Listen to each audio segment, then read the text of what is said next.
Riverside Healthcare puts the health and wellness information you need well within reach. Hello, listeners, and thanks for tuning in to the Well Within Reach podcast brought to you by Riverside Healthcare. I'm your host, Liz Healy, and joining me today is Kurt Hendrick, who is a Pathways educator. Pathways is part of our Riverside Behavioral Medicine department. Thanks for joining us today, Kurt. No, I'm glad to be here. So today we're here to talk a little bit about the role social workers have in schools. So before we jump into our topic, can you tell us just a little bit about your background, Kurt?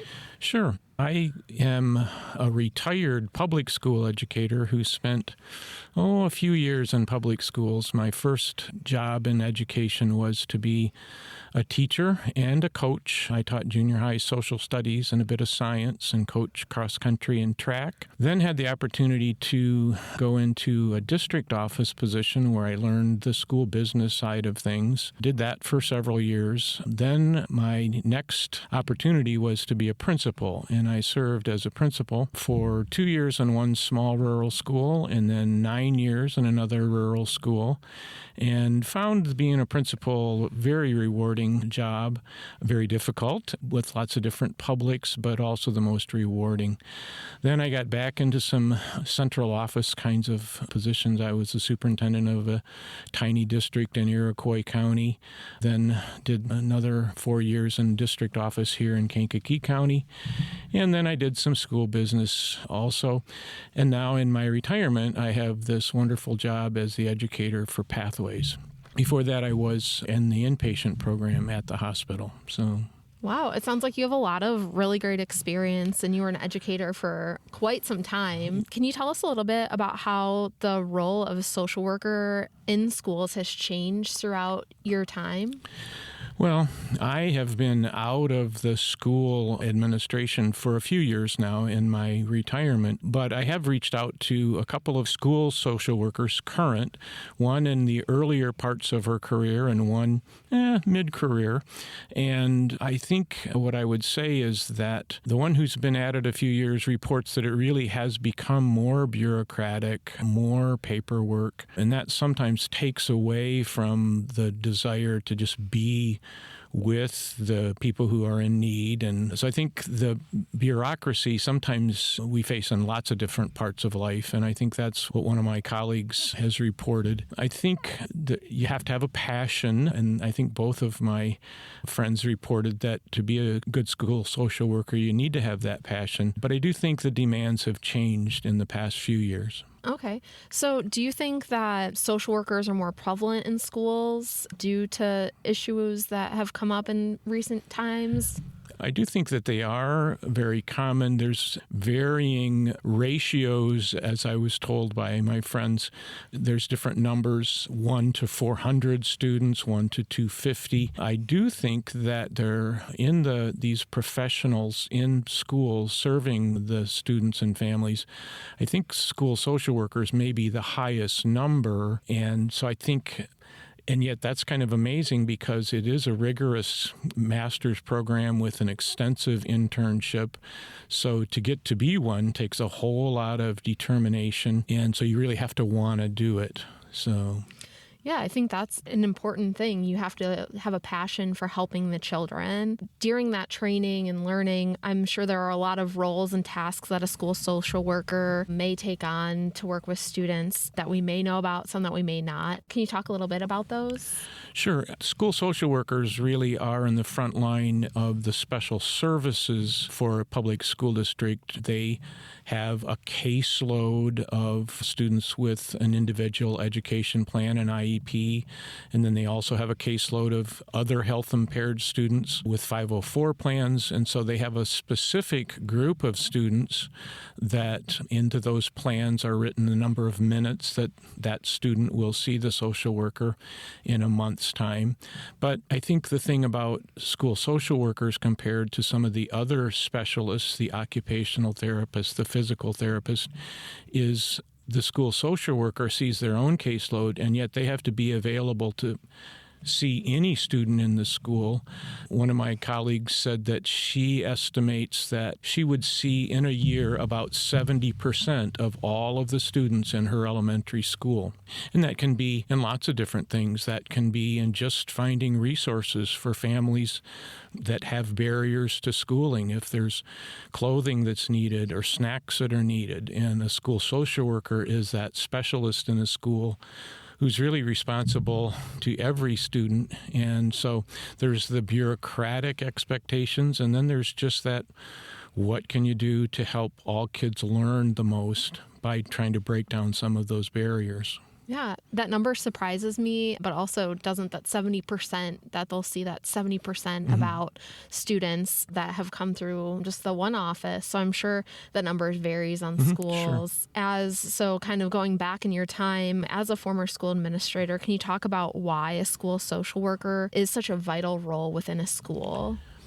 Well, I think besides the requirements and making sure that every student can learn to the maximum of their abilities, I do think that life in schools brings unexpected events. And so school social workers, psychologists, they become a part of what's so crucial if there's a crisis in the school. And so they will meet with other grief counselors if there's tragic events that happened in the schools. And so I think that's one thing. I think school social workers often get involved in whole classroom activities where they can work with kids in various classrooms. Often if there's students with real severe behavioral issues, the school social worker is often called on to come to that classroom to help de-escalate, to work with the students so that they can get back into a frame of mind to be in the classroom. So vital in so many different ways.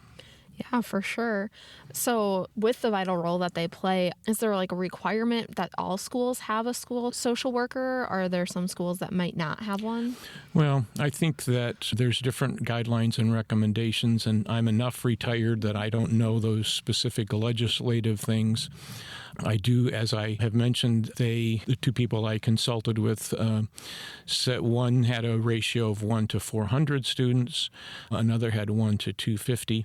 I do think, honestly, it depends on the financial means of individual public school districts, whether or not what that ratio is like, whether it meets those things or if the number of students per social worker is exceeded. So I think there's probably some guidelines, but I think it has to meet with the financial realities of school districts.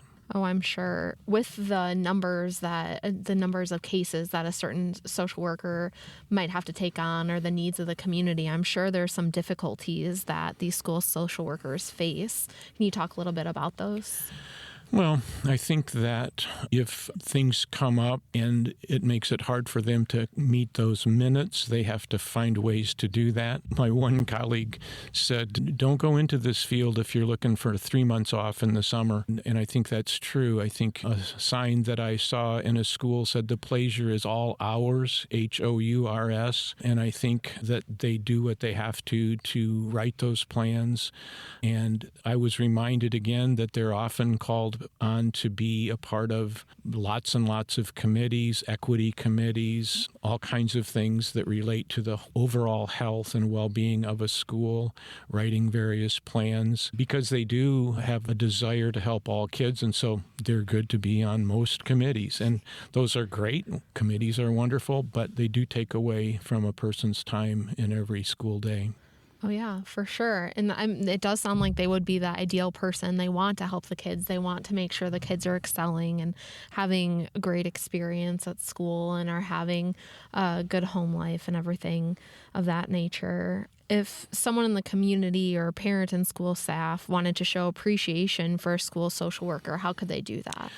Well, I think I was told that March is actually a month where there's a week set aside, and I think those things mean a lot. So we may have missed March, but I think those kinds of appreciation notes and things can happen at any time. One of the people I contacted said, anything you can contribute to the office that can be used to help kids in need, that's one thing that can be done. Often she is working on finding coats and clothes and snacks and all those kinds of things that not all kids have readily from their home. And so any of those kinds of donations, and I can't speak for any particular school, but that's something that she mentioned that would be very much appreciated for her to do her best for her kids.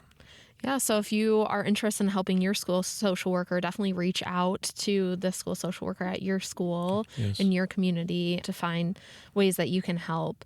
And then, Kurt, is there anything else that we should know about school social workers? Well, I do know that they are not in the classroom all the moments of every day teaching the theorems and the years of the Civil War, and yet the role that they do in helping kids to be in a frame of mind to learn is very crucial, and they're part of the mental health staff of schools.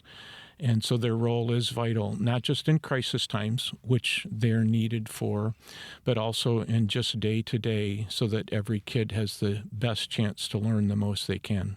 Yeah, I think that's really important. And I want to thank you for tuning in to the Well Within Reach podcast with Kirk Hendrick, who is the Pathways Educator with Riverside's Behavioral Medicine Department, and your host, Liz Healy.